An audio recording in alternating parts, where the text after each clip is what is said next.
Ada satu buku yang dipuji-puji sama para CEO dan seniman, tapi di sisi lain dilarang di banyak penjara. Aneh kan? Nah, hari ini kita bakal bedah buku Robert Greene yang super kontroversial dan berpengaruh ini, 48 Hukum Kekuasaan.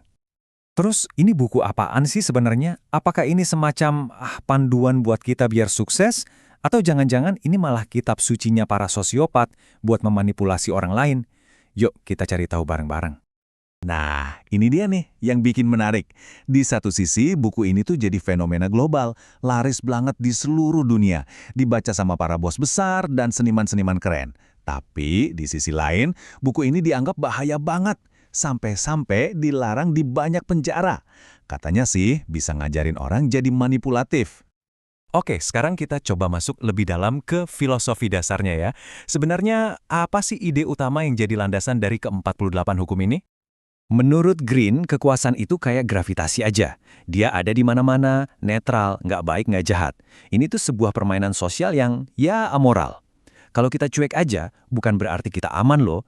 Justru kita malah bisa jadi pion yang dimainin orang lain. Jadi memahami aturan mainnya itu, ya, semacam cara buat membela diri. Kita mulai dari bagian yang paling bikin heboh ya, yaitu hukum-hukum yang ngajarin soal strategi, kerahasiaan, dan ya cara menyembunyikan niat kita yang sebenarnya. Contoh paling jelasnya, hukum nomor 3, sembunyikan niat Anda. Intinya sih simple, jangan pernah kasih tahu apa tujuan akhirmu. Biarin aja lawanmu bingung dan terus nebak-nebak. Terus gimana cara kerjanya? Gini, pertama pakai umpan, pura-pura ngejar sesuatu, padahal tujuan aslimu beda. Terus sebarkan info-info yang salah biar mereka nggak waspada. Nah, pas mereka sadar apa yang sebenarnya terjadi, udah telat, kamu udah sampai di tujuanmu. Oke, sekarang kita geser ke tema yang lain. Karena, jangan salah, nggak semua hukumnya soal tipu menipu loh. Banyak juga yang fokusnya itu ke cara membangun pengaruh dan pinter-pinter ngebawa diri di lingkungan sosial. Contohnya hukum nomor 9, menang lewat tindakan, bukan argumen. Maksudnya apa? Ya, daripada banyak omong, mending langsung tunjukin bukti nyata. Aksi itu jauh lebih kuat daripada sekedar debat kusir. Tunjukkan, jangan cuma diomongin. Logikanya sebenarnya simpel banget. Kalau kita debat, yang ada seringnya malah bikin orang sakit hati dan ujung-ujungnya jadi benci. Pikiran mereka juga jarang banget berubah. Nah, beda kalau pakai tindakan.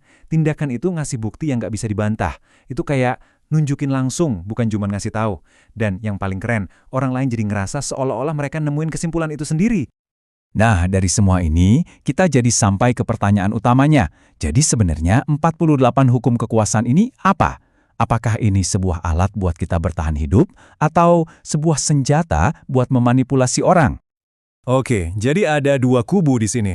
Kubu yang pro bilang, ini penting, ini alat buat kita ngenalin dan ngelawan taktik-taktik manipulatif di luar sana.